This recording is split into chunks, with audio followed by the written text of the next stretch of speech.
Assalamualaikum warahmatullahi wabarakatuh. Salam satu Malaysia, salam Malaysia Madani. Kita ke udara hari ni belah petang supaya malam ni kita boleh buat aktiviti-aktiviti lain dan tidak mengganggu kita punya live.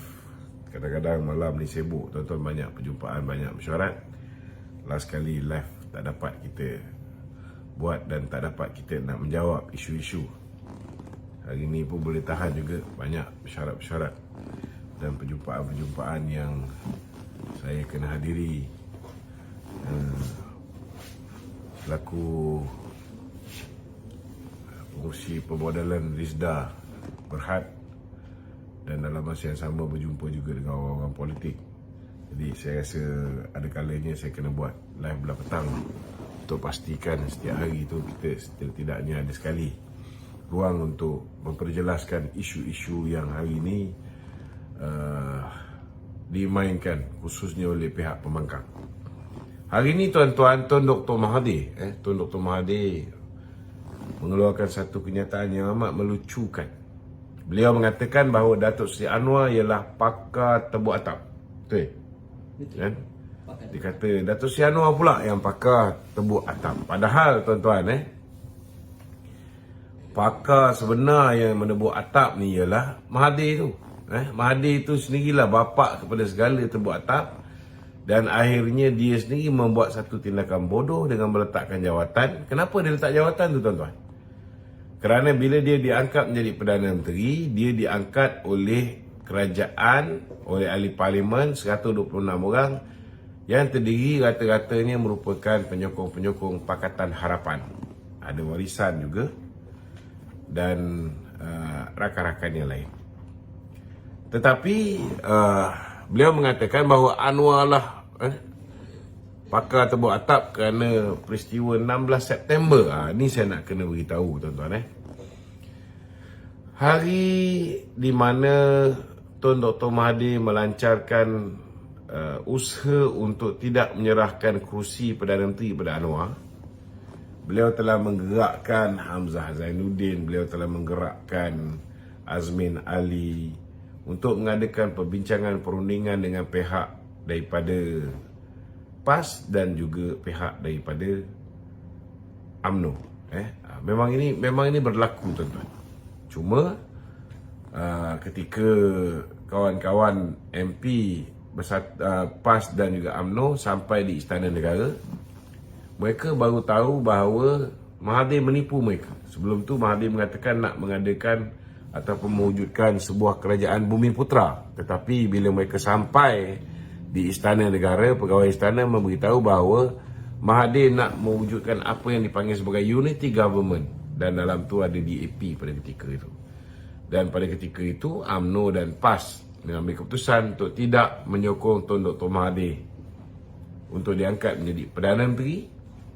Dan mereka melalui Anwar Musa ketika itu, saya masih ingat lagi, mengeluarkan kenyataan bersama dengan Taqiyuddin mengatakan bahawa mereka tarik handbrake, tidak mahu bekerjasama dengan Tun Dr. Mahathir. Lepas tu lah, tuan-tuan, baru berlakunya apa yang dipanggil sebagai kerajaan langkah Sheraton, yang telah mengangkat Muhyiddin Yassin pula sebagai Perdana Menteri. Kerana bila baginda tuanku Sultan Abdullah yang di-Pertuan Agong memanggil 222 orang ahli parlimen ini, tidak ada satu orang pun yang mendapat lebih daripada 112 kursi untuk diangkat menjadi Perdana Menteri. Tidak ada orang yang dapat simple majority. Itu sebenarnya apa yang berlaku. Berbalik pada Datuk Seri Anwar Ibrahim, memang betul Datuk Seri Anwar pernah berusaha untuk membentuk kerajaan melalui apa yang dipanggil sebagai peristiwa 16 September. Peristiwa 16 September. Jadi sebenarnya sebelum Mahathir katakan kat orang lain tebuk atap, sebenarnya dialah bapa tebuk atap, tuan-tuan. Tapi kita tak boleh nafikan bahawa pada ketika itu memang dibolehkan Maknanya apa langkah yang cuba dibuat oleh Tuan Dr. Mahathir memang dari segi undang-undang boleh. Langkah yang berlaku untuk mendapatkan SD baik oleh pemimpin-pemimpin yang bersekutu dengan Mahathir, baik oleh Datuk Seri Anwar Ibrahim pada 16 September, memang dibolehkan pada ketika itu kerana kita belum ada apa yang dipanggil sebagai Akta Anti Lompat Parti. Selepas wujudnya Akta Anti Lompat Parti, tuan-tuan, seseorang ahli parlimen tidak boleh meninggalkan parti dia. Tidak boleh meninggalkan parti dia dan menyertai parti lain. Ini yang Tun Dr. Mahathir kena faham. Okey. Bila dah ada Akta Anti Lompat Parti, dah tak boleh. Kalau boleh seseorang itu memberikan sokongan kepada orang lain untuk menjadi Perdana Menteri bertentangan dengan keputusan yang diambil oleh parti dia, maka sudah pastilah hari ini Tan Sri Muhyiddin Yassin sudah diangkat menjadi Perdana Menteri.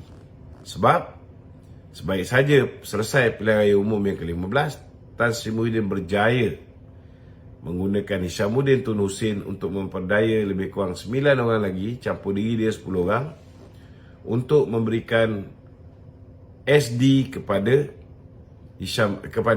Tan Sri Muhyiddin Yassin. Cuma kena tahu bahawa pada ketika itu setiap ahli parlimen daripada Barisan Nasional sudah menandatangani 3 aku janji yang memberikan kuasa kepada ketua parti untuk berunding dan membuat keputusan dengan siapa kita nak bentuk kerajaan, parti mana kita nak bentuk kerajaan, memberikan kuasa dan untuk berunding dan membuat keputusan siapa yang nak kita angkat sebagai Perdana Menteri.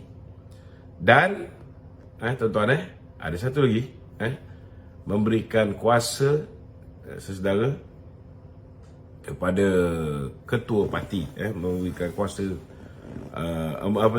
memberikan aku janji bahawa mereka tidak pernah memberikan aku janji kepada sesiapa sebelum menjadi calon pilihan raya dan tidak akan memberikan aku janji ataupun SD kepada orang lain selepas pilihan raya. Memang tak boleh. Memang tak boleh, tuan-tuan. Itu sebabnya kita beritahu benda ni kepada 10 orang yang telah memberikan SD kepada Tan Sri Muhyiddin Yassin, dan kesemua 10 orang ini telah menarik balik SD yang diberikan kepada Tan Sri Muhyiddin Yassin. Itu sebabnya, tuan-tuan, hari ini saya nak beritahu segala usaha tebuk atap yang cuba dilakukan oleh Perikatan Nasional dan rakan-rakan yang sewaktu dengannya tidak akan membuahkan kejayaan. Kerana tidak ada lagi orang boleh bagi SD secara individu seperti mana sebelum ni. Seperti mana peristiwa 16 September, seperti mana peristiwa Langkah Sheraton. Tak boleh, tuan-tuan. Memang tidak boleh, tidak dibenarkan. Kalau mereka ni wakil rakyat daripada UMNO, mereka bagi SD pada orang lain, tuan-tuan, kita cuma perlu bagi satu surat kepada Speaker Dewan Rakyat memaklumkan kerusi ahli parlimen tersebut kosong dan orang tu hilang status dia sebagai ahli parlimen. Malah akan didenda pula sebanyak 100 juta ringgit. Bukan sikit, tuan-tuan. Okey. Kita kembali ke studio hari ini bersama dengan saudara Azlan dan Cik Mimi. Silakan. Itu kita kupas sikit lah tu isu berkaitan jalan fikir oleh Ismail Sabri.